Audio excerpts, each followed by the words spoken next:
Welcome to the Warp Legacy Forge. Today, we're going to take a piece of this spring right here, turn it into a Touchmark.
There we have a blank die for Touchmark.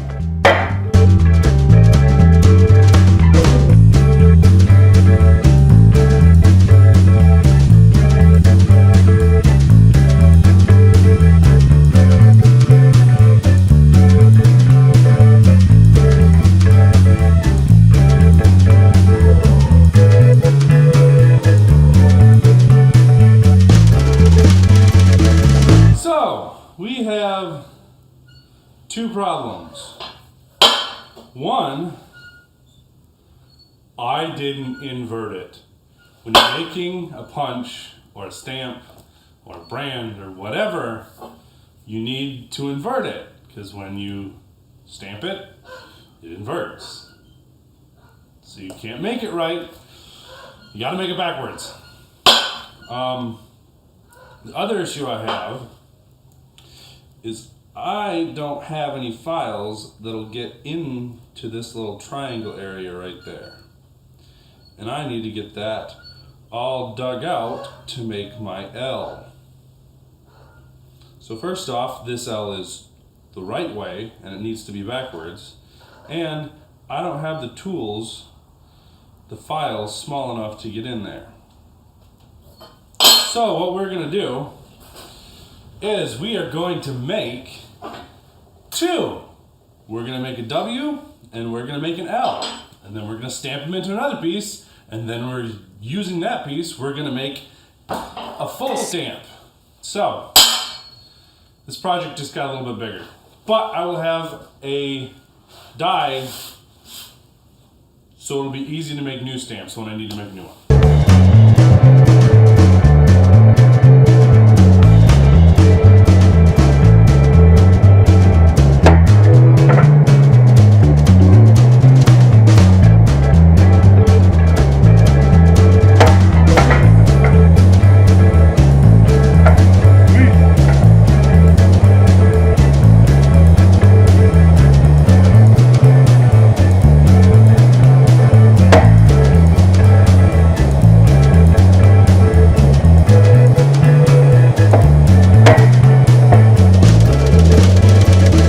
There we go. Looks right to me. Right. You just came in. Yes, still haven't washed my hands. That's nasty. So I have the logo in here in the correct orientation. Okay. I have this ground back flat, so there's nothing on it. Erase my mistakes. Could just edit the whole thing out and you wouldn't even know, but I'm not gonna do that.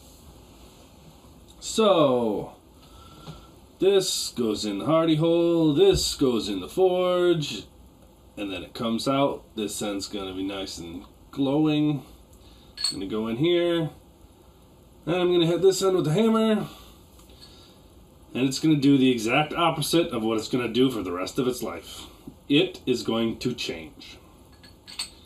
It's going to become that instead of putting that into everything else. To make this piece, a lot of the stuff I couldn't film today just because the setup and the way things were. I just couldn't get it to film. But what I ended up doing was making those other little stamps just out of mild steel. They only needed to last to make this, and they did, and they looked like they could still be used again. So the mild steel held up. This big plate here that looks like it's two pieces, but it's not. Anyways, this big plate here, took that, stuck it in the forge, got it above critical, and quenched it. Then, for tempering it, all I did was start welding it. I knew I had to weld this piece on the bottom, and I had to weld these pieces on top.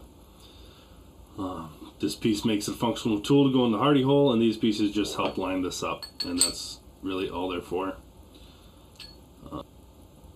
Started welding, watched the color, never let the top go beyond straw, yellowish color, whatever you want to call it. A lot of the rest of it turned blue, but never let the actual face, where it's going to do the work, go beyond straw. So, until next time, because I'm not going to do this now, because I've already screwed up once and it's midnight and I want to go to bed. Thank you for visiting the Warped Legacy Forge. If you like this video, go ahead and click that like button.